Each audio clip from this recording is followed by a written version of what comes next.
بسم اللہ الرحمن الرحیم۔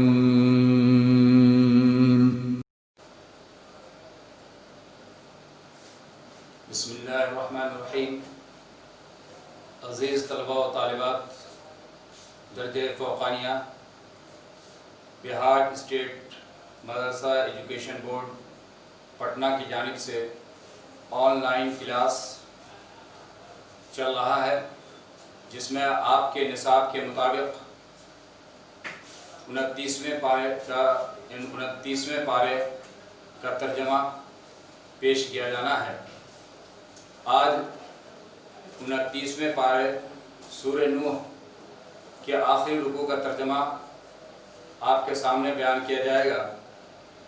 اس لیے عزیز طلبہ، آپ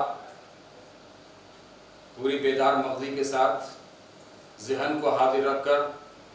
ترجمے کو بھی سنیں، اور اس کا جو مختصر سا ترجمہ مطلب آپ کے سامنے بیان کیا جائے گا اسے بھی غور سے سنیں۔ سب سے پہلے قرآن کریم کی ان آیتوں کی تلاوت کی جاتی ہے۔ اعوذ باللہ من الشیطان الرجیم، بسم اللہ الرحمن الرحیم۔ قال نوح رب انهم عصوني واتبعوا من لم يزده ماله وولده الا خسارا ومكروا مكرا كبارا وقالوا لا تذرن آلهتكم ولا تذرن ودا ولا سواعا ولا يغوث ويعوق ونسرا وقد أضلوا كثيرا ولا تزد الظالمين إلا ضلالا مما خطيئاتهم أغرقوا فأدخلوا نارا فلم يجدوا لهم من دون الله أنصارا وقال نوح رب لا تذر على الأرض من الكافرين ديارا۔ عزیز طلبہ، پہلی آیت میں حضرت نوح علیہ السلام اللہ رب العزت سے یہ فرما رہے ہیں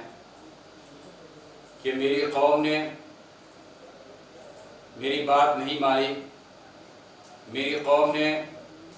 میری نافرمانی کی اور ان لوگوں کی اتباع اور ان لوگوں کی پیروی کی جو صاحب مال تھے، صاحب اولاد تھے، اور صاحب مال اور اولاد ہونے کے باوجود انہوں نے آپ کی نافرمانی کی، انہوں نے آپ کی ناشکری کی۔ ایسے ہی لوگوں کی ان لوگوں نے اتباع کی ہے۔ تو اس آیت میں حضرت نوح علیہ السلام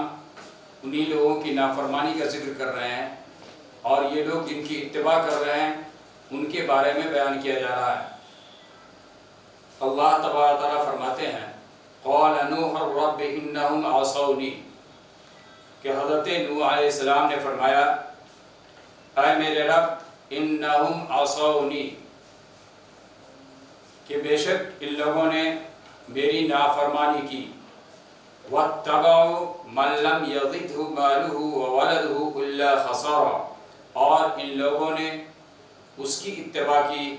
جن کو مال اور اولاد ہے، اور ان کا مال اور ان کی اولاد ان کے لیے خسارے کا سبب ہی بنی ہے۔ یہی وجہ ہے کہ اللہ رب العزت نے دوسری جگہ قرآن کریم میں ارشاد فرمایا انما اموالکم واولادکم فتنہ، کہ بے شک تمہارا مال اور تمہاری اولاد فتنہ ہے۔ یہ مال اور اولاد اس وقت فتنہ ہے جب کہ مال کا حق ادا نہ کیا جائے۔ اللہ نے جو مال دیا ہے اس مال کی بنا پر انسان ناشکری کرے، سرکشی کرے، اور اللہ کے حکم کے مطابق اس مال کا شکریہ ادا نہ کرے، اس مال کو اللہ کے راستے میں خرچ نہ کرے۔ اسی طرح سے اللہ نے اولاد دیا تو اس اولاد کی وجہ سے وہ طاقت محسوس کرے، قوت محسوس کرے، اور اس کی وجہ سے دوسروں پر ظلم کرے، وہ اولاد اس کے نافرمان ہو، فاسق و فاجر ہو، تو ایسی اولاد کے بارے میں کہا جاتا ہے کہ یہ اولاد فتنہ ہے۔ اور ایسے ہی مال کے بارے میں کہا جاتا ہے کہ یہ مال فتنہ ہے۔ لیکن وہ مال جس کی زکوٰۃ ادا کی گئی ہو، وہ مال جسے اللہ نے دیا ہو، وہ اللہ کا شکر ادا کرتا ہو، یعنی اس مال کو اللہ کے راستے میں خرچ بھی کرتا ہو، بے سہارا لوگوں کی اس کے ذریعے سے مدد بھی کرتا ہو، اگر اولاد دی ہے تو اولاد کی صحیح تعلیم و تربیت کا نظم کرتا ہو،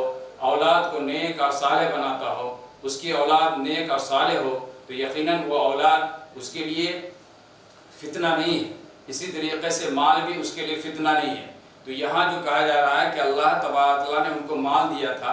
اللہ تبارک تعالیٰ نے انہیں اولاد دی تھی، اس کا تقاضا تو یہ تھا کہ اللہ تبارک تعالیٰ کے احسان مند ہوتے، اللہ تبارک تعالیٰ کا شکر ادا کرتے، لیکن اس کے بجائے کہ اللہ کا شکر ادا کرتے، اللہ کے احسان کی بجاوری کرتے، بجائے اس کے انہوں نے اللہ کی نافرمانی کی۔ تو اسی لیے کہا جاتا ہے کہ حضرت نوح علیہ السلام نے فرمایا کہ میری قوم نے میری نافرمانی کی اور ان لوگوں کی اتباع کی جنہیں آپ نے مال دیا، اولاد دیا، اور ان کا مال ان کے لیے خسارے کا سبب ہے، نقصان کا سبب ہے۔ یعنی یہ اولاد اور مال جس کا حق ادا نہیں کیا گیا ہے، یہ قیامت کے دن، آخرت کے دن ان کے لیے خسارے کا سبب بنے گا۔ وَمَكَرُوا مَكْرًا كُبَّارًا، اور ان لوگوں نے بہت بڑا مکر کر رکھا ہے۔ وَقَالُوا لَا تَذَرُنَّ آلِهَتَكُمْ وَلَا تَذَرُنَّ وَدًّا وَلَا سُوَاعًا۔ اس آیت میں اللہ تبارک تعالیٰ فرما رہے ہیں کہ وہ لوگ جو صاحب مال تھے، وہ لوگ جو صاحب اولاد تھے، جن کی اتباع ان لوگوں نے کی تھی،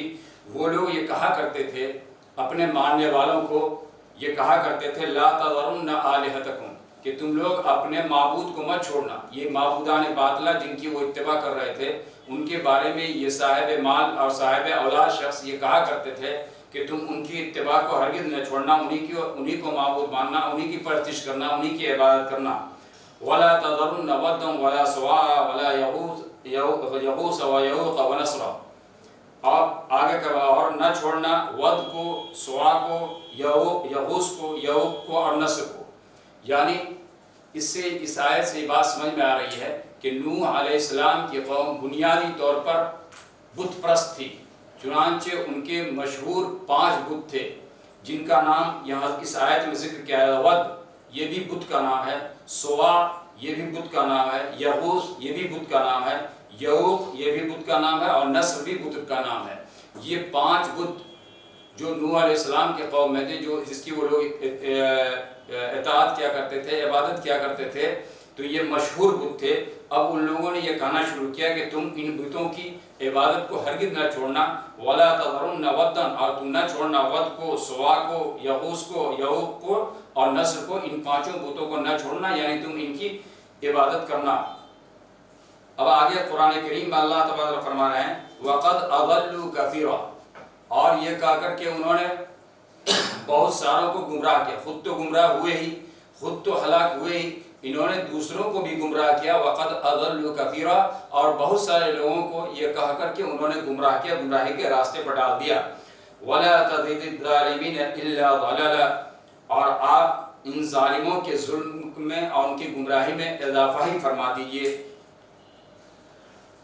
مِمَّا خَطِيئَاتِهِمْ أُغْرِقُوا فَأُدْخِلُوا نَارًا، اور ان کے گناہوں کے سبب ان کو